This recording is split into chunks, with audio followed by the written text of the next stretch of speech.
अस्सलामुअलैकुम। मैं ज़ाहिद अली ख़ान। आप जानते हैं कि अगले महीने जो है 16 तारीख़ से ऑस्ट्रेलिया में T20 क्रिकेट वर्ल्ड कप शुरू होने जा रहा है। तमाम टीमों ने उसके लिए अपने खिलाड़ियों के नामों का ऐलान कर दिया है। इस वक्त T20 वर्ल्ड कप जो है उसमें वो जो पाकिस्तान अफ़गानिस्तान और पाकिस्तान एक मरतबा फिर उसके वार्म अप मैचेस में जो हैं आमने सामने आएंगे और इंग्लैंड की सीरीज़ जो है शुरू होने लगी है। इंग्लैंड के साथ भी पाकिस्तान का एक वार्म अप मैच जो है T20 वर्ल्ड कप के अंदर खेला जाएगा। T20 वर्ल्ड कप के अंदर मजमूई तौर पर जो है 45 मैचेस जो हैं वो खेले जाएंगे और इन 45 मैचेस में सुपर 12 मरहले के मैचेस भी शामिल है। इस टूर्नामेंट के अंदर क्वालिफायर राउंड भी खेला जाएगा। वो टीमें जो बराह रास्त 12 सुपर में नहीं पहुंचती उनका क्वालिफायर राउंड होता है।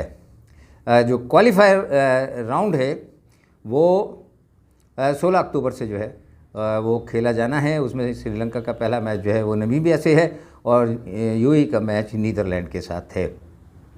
सुपर 12 मरहले के मैचेस जो हैं वो 22 अक्टूबर से शुरू होंगे। जिन टीमों ने जो है क्वालिफायर राउंड खेलना है उनके ग्रुप ए में श्रीलंका, नमीबिया, यूएई और नीदरलैंड शामिल हैं, जबकि ग्रुप बी में वेस्ट इंडीज़, स्कॉटलैंड, ज़ैम्बिया और आयरलैंड की टीमें एक दूसरे के मद्दे मुकाबिल हैं। देखें पाकिस्तान के ग्रुप में जो है कौन सी दो टीमें आती हैं और जो भी टीमें आएंगी, और ख़ास तौर पर लग ये रहा है कि श्रीलंका पाकिस्तान के ग्रुप में आएगी।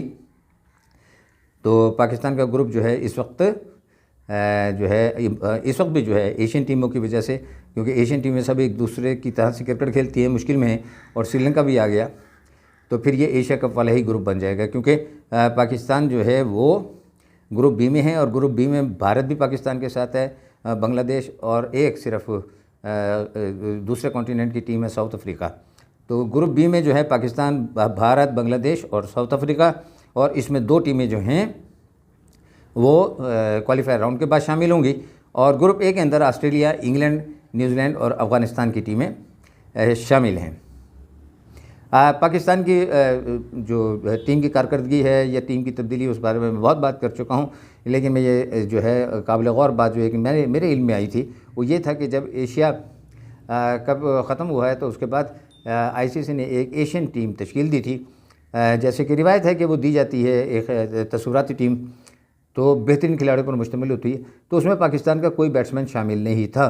3 खिलाड़ी पाकिस्तान के ज़रूर शामिल थे, लेकिन उनमें 2 बॉलर यानी नसीम शाह और हारिस रऊफ़ और एक ऑलराउंडर मोहम्मद नवाज़ जो हैं वो शामिल किए गए हैं। मोहम्मद नवाज़ जो हैं उन्होंने अपनी कारकर्दगी से पूरी दुनिया को मुतासिर किया है और वे एक बहुत अच्छे ऑलराउंडर बनकर उभर रहे हैं। उनके बॉलिंग और बैटिंग टीम के लिए फ़ायदेमंद साबित हुई है। एशिया कप में भी उन्होंने जो है बहुत टीम के लिए काम किया, बहुत टीम की मदद की। गो कि उन्हें खातिर ख़ां मकाम पर नहीं खिलाया गया, एक मैच में उन्हें मौका मिला और उसी मैच के अंदर उन्होंने साबित किया कि वो ऊपर के ऑर्डर नंबर पे जो है ना बैटिंग करने के अहल हैं। तो एशिया की जो तस्वुराती टीम है आईसीसी के, उसमें भी मोहम्मद नवाज़ को शामिल किया जाना ये बता रहा है कि इंटरनेशनल सतह पर मोहम्मद नवाज़ की रिकग्निशन बढ़ती जा रही है।